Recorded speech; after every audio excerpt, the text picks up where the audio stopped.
Alright, so today I'm going to be reviewing all the rare cards from War of the Spark. However, most of them are kinda terrible, so this will not take too long. As always, I do tend to aim towards more competitive play rather than casual play, so a few of the cards that I don't recommend or I think are bad are only bad from a competitive viewpoint and are actually playable if you want to make a fun casual decks, such as land cards, etc. Anyway, let's start with the Advocist, and this card is actually quite terrible for standard. We don't have a powerful functional land deck, so there's no need to ever actually own this guy. Obviously for Legacy this guy is amazing and he's a human as well, but for mtga Arena and standard there's no reason to actually talk about this card at all. So no, I would not recommend you crafting this card for mtga Arena.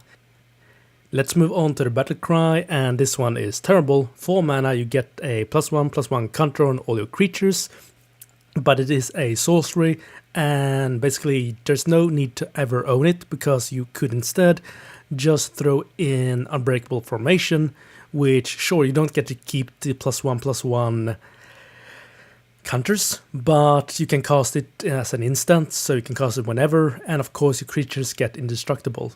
There is just no reason to ever use the Gideon's Battle Cry. It's not a very good card. Anyway, let's move on to one of the few good cards in this set, and that's going to be Rabbinic at War. But mainly if you play mono white creature, this card is actually something you could look at to actually include in your deck, but more than likely you would put this in your sideboard. But if your main focus is best of one, this is not the card you really need. It's only if you're playing mono white creatures and you're looking to have a good card for a sideboard. Anyway, let's move on to Ignite the Beacon, and this card is quite terrible. For 5 mana you get to fetch 2 Planeswalkers from your deck to your hand, and that's about it. And there's no really use to ever have this card in a competitive deck.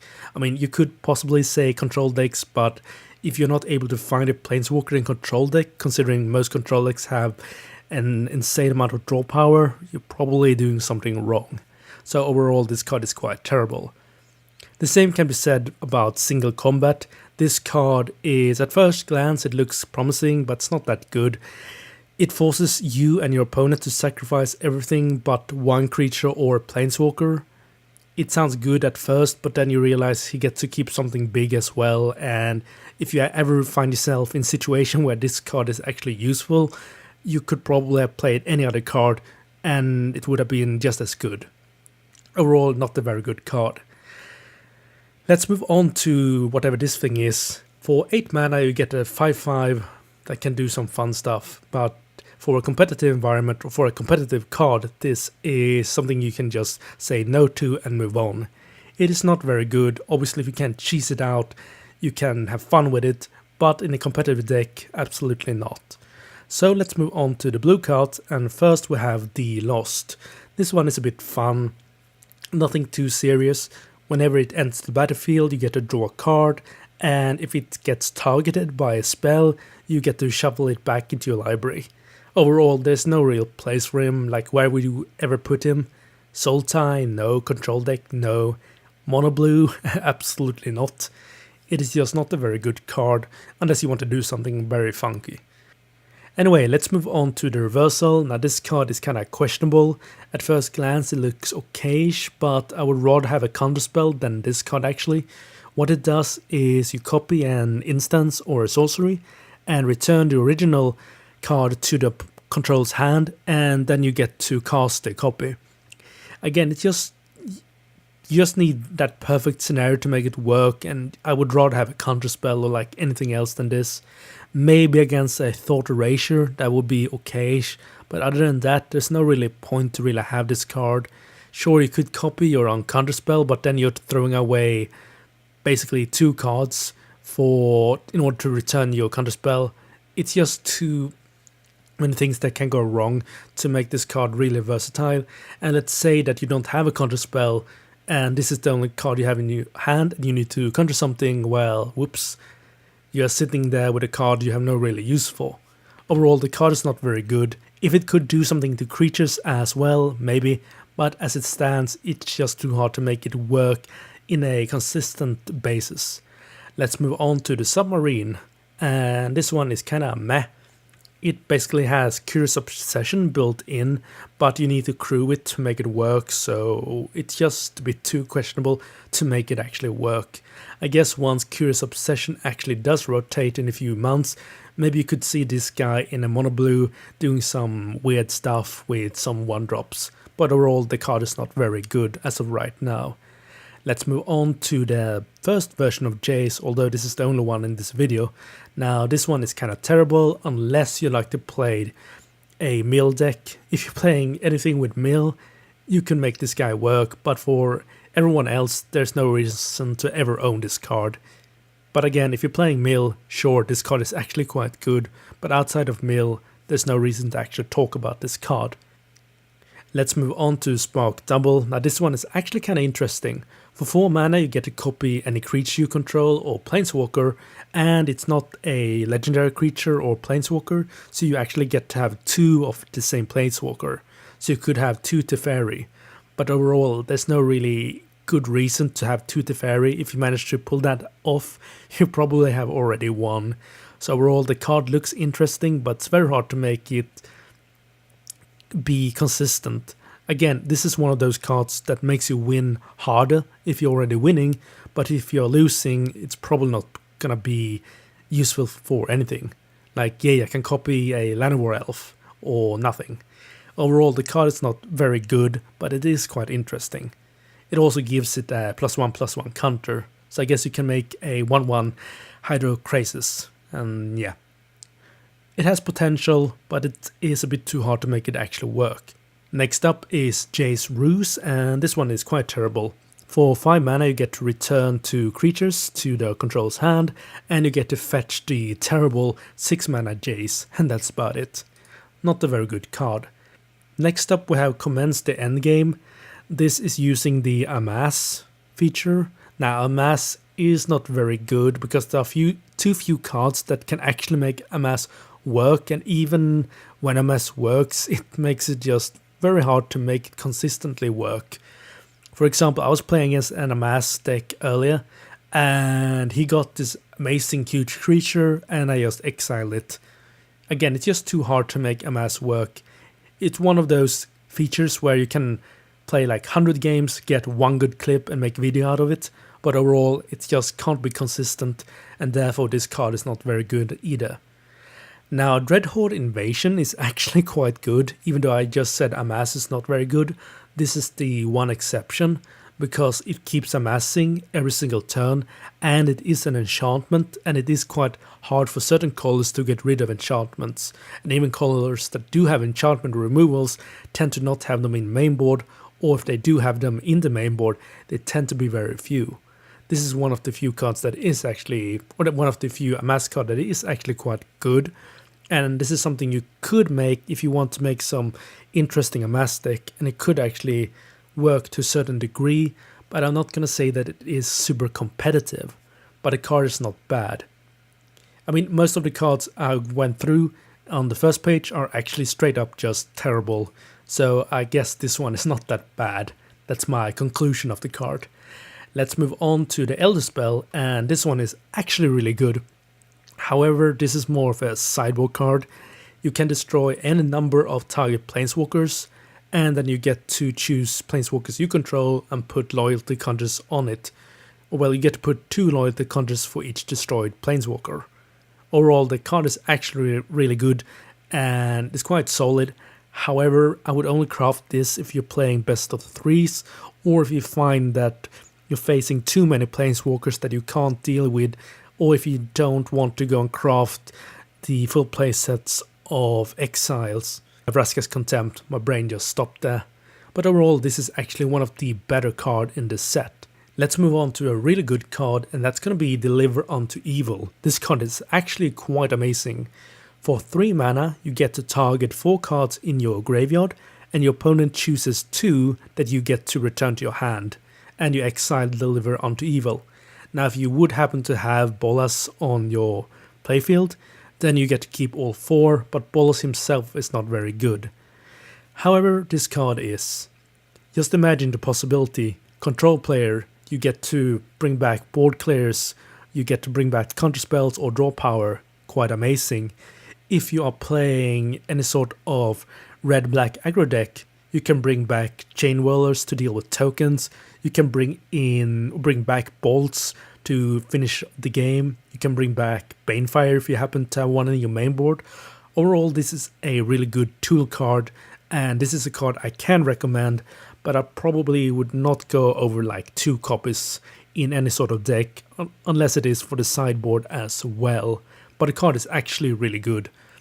And unlike the Elder Spell, you can actually use Deliver Unto Evil in your main board. Overall, this card is actually really good. Let's move on to the Massacre Girl. Now, this card is terrible. Yes, it can get that one good game where you kill the entire board with her ability, but in all the other 10 games that led up to that one clip, she ended up doing nothing. Overall, the card is just not very good. And I mean, if you want to make a fun highlight reel when you get that one perfect game, sure. But outside of that, I wouldn't really waste your rare wildcards just to get this creature. It's not very good. Let's move on to another terrible card, and that's gonna be Bola Citadel. This is basically Ad Nauseam as an artifact, but you need to pay 6 mana and then you can pay life. The card is not very good, and there's nothing really to talk about there. Next up we have Command the Dread Horde, and this one is also not very good. You can choose any number of creature and planeswalkers in your graveyard, and then you can return them, but you need to pay the converted mana cost as life in order to return a card. So in standard, the card just doesn't have any home. Overall, not a very good card, but unlike blue and white, black actually had a few good cards. Well, it had 2, and Dread Horde as a contender. Anyway, let's move on to red, and first we have Dread Horde Arcanist. Now this card is really interesting. It's actually quite good, but I really can't find a good home for him as of right now. Again, once rotation occurs, this is probably going to be one of those cards that are going to be really good. What he does is, when he attacks, you can choose an instance or a sorcery card in your graveyard and cast it for free, but it needs to have a mana cost equal or lower to Dread Horde Arcanist attack. So you can bring back something like a Shock. If he is a 2/4 or he has 2 attack, you can bring back a Bolt of some kind. If he managed to get to a 3/3, you can actually go for a Wizard Lightning or anything like that. Overall, the card is really interesting, but as of right now, he doesn't really fit into anything. But I don't think you'll be unhappy actually opening this card, but I wouldn't recommend that you craft him as of right now. Let's move on to the Street Kingpin. Now this card is almost there, but it's not quite good enough. I would rather have a Chain Whirl than this guy, but he is close to being very good, or at least useful. What he does is, once he attacks, he gets to create tokens, 1/1 red goblin tokens, equal to his own strength, and of course he puts a 1/1 counter on himself whenever he attacks. So again, if you can manage to keep him alive, you can have this huge goblin armory after just a few turns, or maybe just 2 turns. But again, it's just a bit too hard to make him work. If he had haste, I would say sure, but without haste, it's just too hard to make him really shine, and against any competitive deck, he's probably just gonna get deleted before he actually managed to do anything useful. Again, the guy is almost there, but not quite. Let's move on to the tank, and all I'm gonna say is no. It's too expensive. Again, I would rather have a Chain Whirler, plus you need to crew the tank as well. Overall, it's not very good. Let's move on to Chandra. Now, Chandra is not very good. Well, she is decent. The problem is it has so many better options at that 4 mana cost. Ask yourself, what would you rather have? This Chandra or Experimental Frenzy? It's not a very hard question to ask. Overall, the card is it's suffering from the fact that other cards are much better and are either cheaper or have the same mana cost. You just can't really fit her into a deck, and that's pretty much all I can say about her. Let's move on to the Dread Horde Champion, and this card is quite terrible. If you manage to deal combat damage to a planeswalker or player, you can discard cards and redraw cards equal to the number you discard, and you get to keep some red mana, blah blah blah. but it's just too hard to make it work, and costing 4 mana, would you rather have this guy or Experimental Frenzy? It is just not a very good card. Let's move on to the last red card, and another quite bad card, and that's going to be Sark, the Masterless. Now this one is built to work with dragons. Problem is you need to have dragons out to make his passive even worth it, and costing 5 mana, it just makes it so hard to make this card work like at all. I would certainly not craft this card, even if you were a die-hard dragon player. Let's move on to a really good card and the first green card, and that's going to be Vivian's Arcbow. Now this is more of a sideboard card, but what it does is you pay X, you discard a card, then you get to search your library equal to the X, and if you find a creature that has converted mana cost of X or lower, you get to put it on the battlefield, and as we know, if you put something you're not casting it, so a control player can't actually counter it. But again, this is more of a sideboard card, especially against control players, although as it stands, control players are running quite a lot of board removals and just targeted removals, and not that many counter spells. But even so, the card is really good, but mainly for sideboard obviously. Let's move on to another really good green card, and that's going to be Vivian, Champion of the Wilds. If you already have a Llanowar Elf on the field, you can get this guy out on turn 2. And the passive gives all your creatures flash, so that's quite amazing against pretty much anything. And to make it even more amazing, you can make any of your creatures get vigilance and reach until next turn. Overall, this card is really good, and if you're gonna go with any sort of creature deck that has green, this is something I can certainly recommend you to actually own. Although there are so many good green/red planeswalkers at the moment, it's really hard to tell which one is actually the best. They're all amazing in their own way, and they all actually work to a really good degree. Anyway, let's move on to a questionable card, and that's gonna be this thing. Mainly, this is just if you want to have fun with lands. You get to create a legendary elemental land, or you turn one of your lands into an elemental land. It gets 9 counters, but it doesn't have a trample. It does have haste, but you know, this card is not very good. It's mainly if you want to make something fun with lands. The same can be said about Nissa. Again, it's just too hard to make lands actually work. I was playing one of my really fast daily grind decks. It's one of those quest decks when you need to summon colors. And I was playing versus a guy with a land deck, and it took him forever to beat my random deck that doesn't really have a win condition. Overall, I cannot recommend you making a land deck. It's just too inconsistent, and even if everything goes right, a single exile or removal just says goodbye to an entire plan. Let's move on to another quite questionable card, and that's going to be the Plane-Wide Celebration. You get to choose from these 4 options, and you can choose the same option up to 4 times, or choose two times, or whatever order you want to choose them in. But overall, the options are not very good, and you know, I would rather play a fine finality than this thing. It also costs 7 mana. Anyway, let's move on to the multicolored cards, and let's start with Teferi, the Time Reveler. For Legacy, this is obviously amazing, but for MTG Arena, the card is not actually... It's not as bad as Teferi, Hero of Dominaria, but the card is still the purest definition of every bad word that was ever created.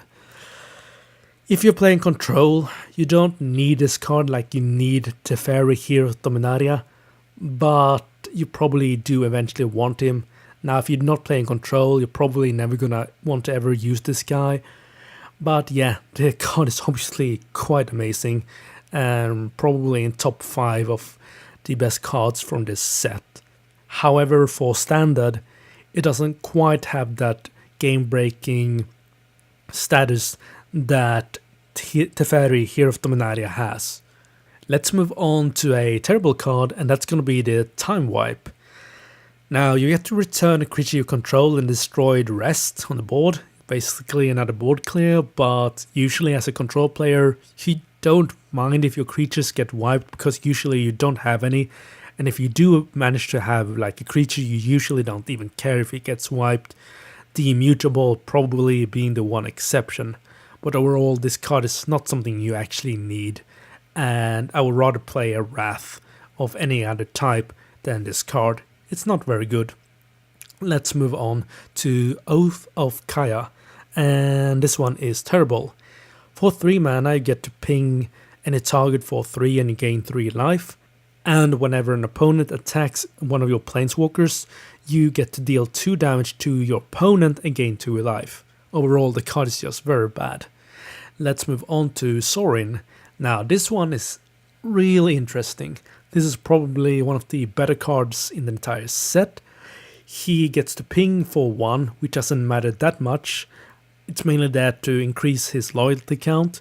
However, his loyalty, or his second ability, his X loyalty ability, is really good. You get to return any creature with X converted mana cost from your graveyard, assuming you can pay for it. However, as of right now, I can't really see a really clear deck where you actually want to put the guy, but he has potential, and this is certainly a card that you would want to own if you could play older formats, but for MTG Arena, you probably don't need him right now, but down the road, this is probably going to be quite a big staple. The card has just too much potential to actually not be good.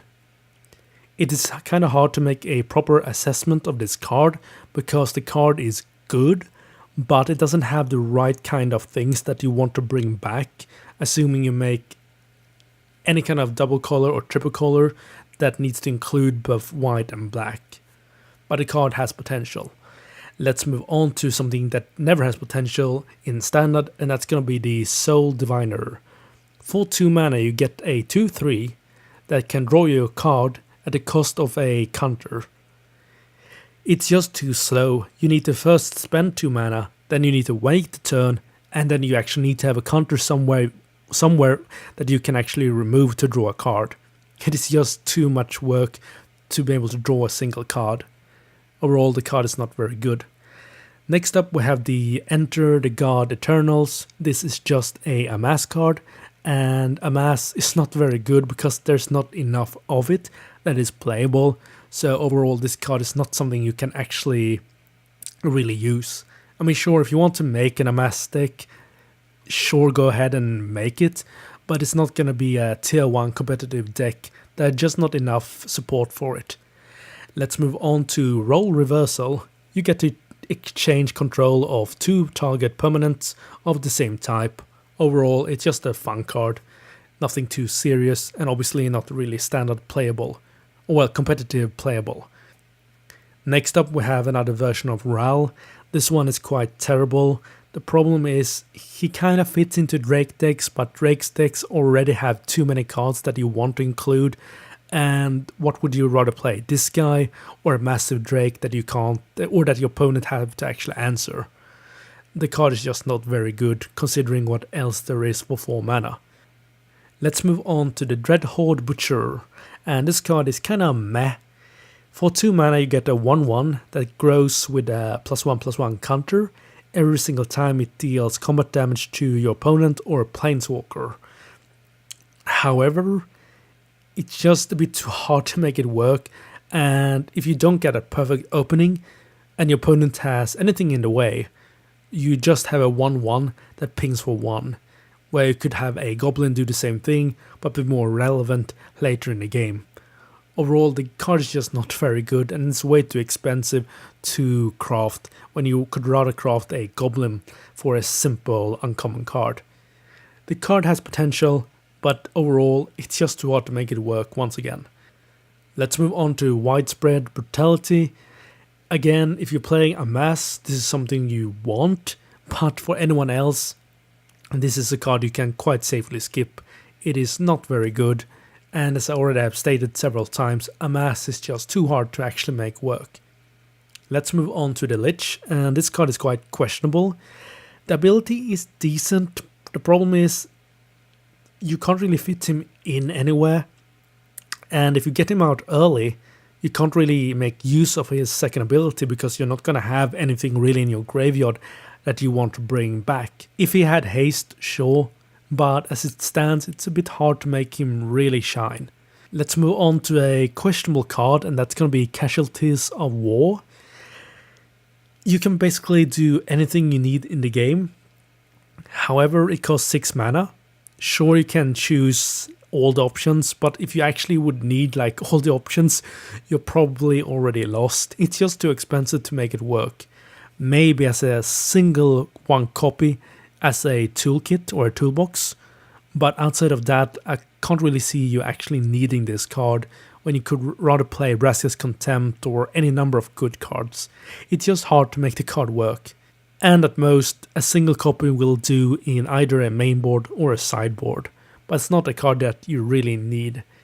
You just need to be in a really bad spot to actually make full use of the card, and it is really expensive.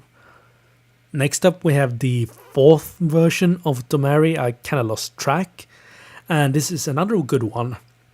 This one gives all the creatures +1/+0, and of course you can bring this out on turn 2 if you already have a Llanowar Elf on turn 1, and what it does is, well, it's quite amazing.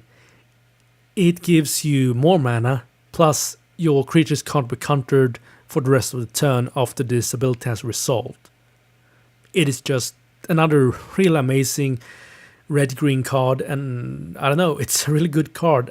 Between this, the other Domari, and the Vivian, and the old Vivians, it's just too much. There are too many good red, green, and planeswalkers. Just choose any of them and you'll be fine. They're all good options to craft, and they're all amazing in their own right, and they don't need the perfect condition to work. They're just that good. I don't know, there are no high praise that I can give the card. It's just very versatile and obviously very good. Let's move on to a, well, whatever this is. This is just another fun land card that you can use to make some interesting plays with, but for a competitive deck, this is something you're probably never gonna see. But the card is undoubtedly quite fun. But again, I wouldn't waste my wildcards to craft this card. Let's move on to a really interesting card, and that's gonna be Feather the Redeemed. This is really interesting. First off, whenever you cast a instance or a sorcery card that targets one of your own creatures, you get to exile that card and return it on your next turn, meaning that if you give your creatures haste or any kind of buff or anything, you get to redo it the next turn. As I've already stated, the card is really interesting, but as of right now, I just can't find a deck to make it work, but it's not a bad card. It's something I would keep my eyes on, but as of right now, it's not something that you need.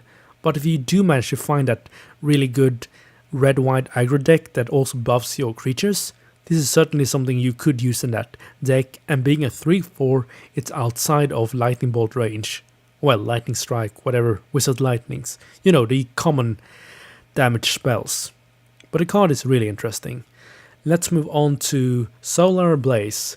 Now, this is obviously just a strike, but for all the creatures, and obviously this is made to go together with the Redeemed, because, you know, he won't kill himself if you actually cast Solar Blaze.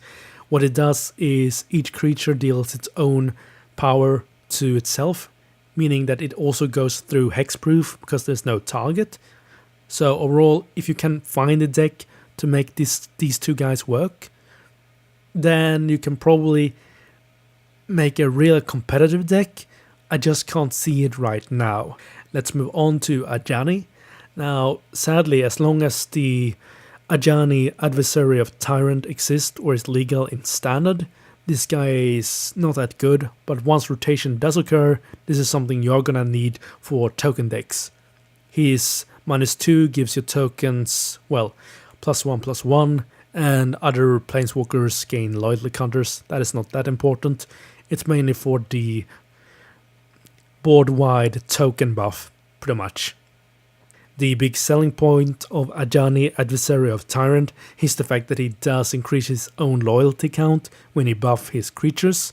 Of course, he only does 2 instead of board-wide, but that doesn't really matter that much to tokens unless you have an amazing board. But much more important, Ajani Adversary of Tyrant can actually threaten to end the game with his ultimate. But if you're playing tokens and you don't want to go back and spend your mythic wildcards on Adversary Tyrant, I guess this would not be a bad replacement. It is just not as good as a Journey Adversary of Tyrants. Let's move on to a terrible card, and that's gonna be the Friend to Wolves. When you summon a wolf, you get to ping for 3, or well, your wolf fights target creature. It's basically a ping.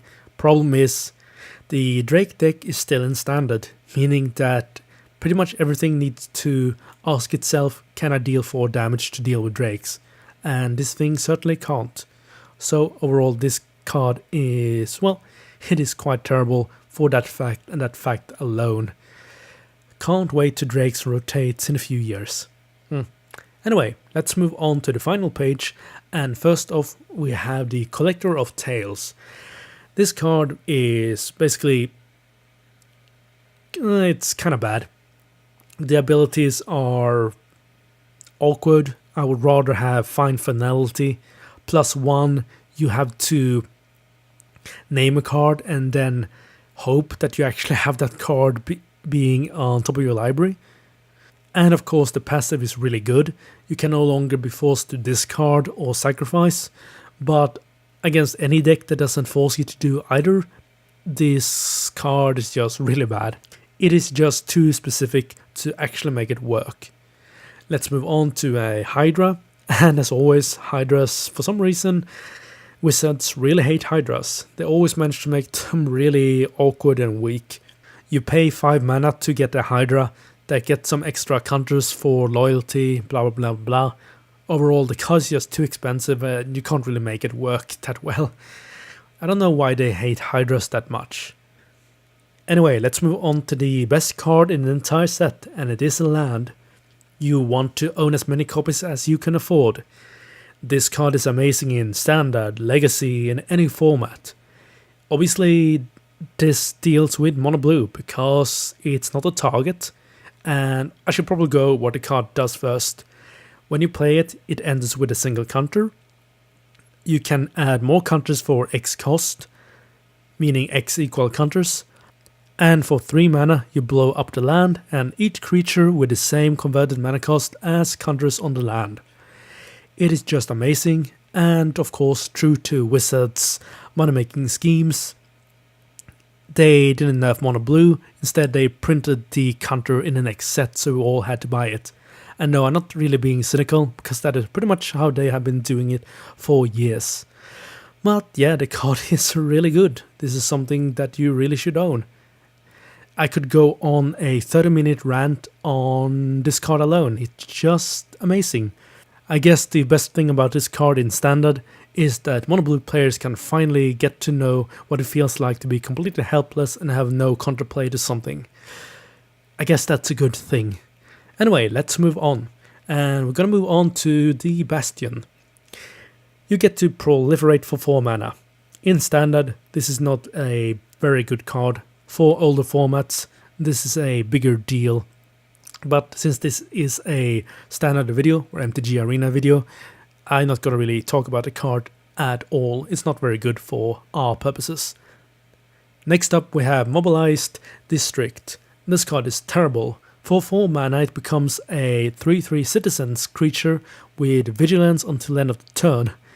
However, you need 5 mana, otherwise it's just gonna be a 3/3 land creature that is tapped. It is really terrible. Now it is reduced by 1 mana to activate this ability for each planeswalker and legendary creature you control. But yeah, the card is terrible. Don't craft it, just craft the full playset of Blast Zone. Anyway, next up we have Karn. This one is quite terrible for Standard purposes. Obviously his -2 is kind of funny. You get to pull an artifact card from outside the game if you own it. But for Standard and for competitive play, this is not something that's gonna see play as of right now. It is just not very good. I guess once they make artifacts really useful again, this is gonna be a really good card, but until then this card is not very good. And finally we do have Eugene. This one is meh. too expensive, is just a fun card to do some fun meme decks with, but overall it's not something that you need to own at all to make competitive decks. I mean, it doesn't even fit in a competitive deck at all. Anyway, those were all the rare cards from War of the Spark. Overall, not that many great cards. However, there were a few bright lights in this mess of just overall very underpowered cards. Anyway, before I conclude the video, let me just go over the cards that I did recommend really quickly. So first off, Rabbinic at War if you're playing mono white, and that's about it. You could do some fun stuff with it, but it is a sideboard card. Next up would be, on the next page, that would be the Elder Spell. This is another sideboard card, or if you happen to run into tons of Planeswalker and you have a hard time dealing with them. Next up we have Deliver Unto Evil. I would recommend 2 copies, and overall this card is just really good in either control or very aggressive creature decks that include obviously red. Well, black as well, but it's more for black-red. Next up we have Vivian's Octo, obviously another sideboard card and obviously against control decks. The next recommended card was Vivian Champion of the Wilds. Obviously this is really good in any deck that can actually include it and has creatures. Right, so the next recommended card was Teferi. Obviously you don't actually need this guy like you need Hero of Dominaria, but it is a really good card, and obviously only if you play control. The next recommendation is gonna be Sauron, but this is more for the future. As of right now, there's no set deck that he fits into, but the card is too powerful to not become a good card at some point. Right, let's move on to the next card, and that was a single copy of Casualties of War as a sideboard or a mainboard in any Sultai, Golgari, or maybe a John deck, but it's not something you need. The next card would be Domeri. This one is amazing, and I would recommend the full playset, and obviously this is another card that you would include in any creature heavy deck. Obviously you could either go with Domeri, you could go with Vivian, or you could go with another Vivian or another Domeri. They're all very good, well, most of them at least. Chaosbringer is kinda bad. The next recommendation would be, let's see, it was Ajani, but only if you don't want to make Ajani Adversary of Tyrants, because that one is actually better, but once rotation occurs, this will be the new go-to guy for token decks. Again, it's your choice, whichever you prefer. And the final recommendation would be Blast Zone. This card is obviously amazing, but you need to be able to actually fit it into your deck. Problem with a lot of 3-color decks are they are really struggling to get the right man at the right time. But if you can fit this in, you should always fit it in because it is just amazing. Goes through hexproof, obviously really deals with mono blue. I guess thank you Wizards for that. And that will conclude this video. Now to the lovely editing, that will be fun as always. Anyway, I am Project and I'll see you next time. Take care guys.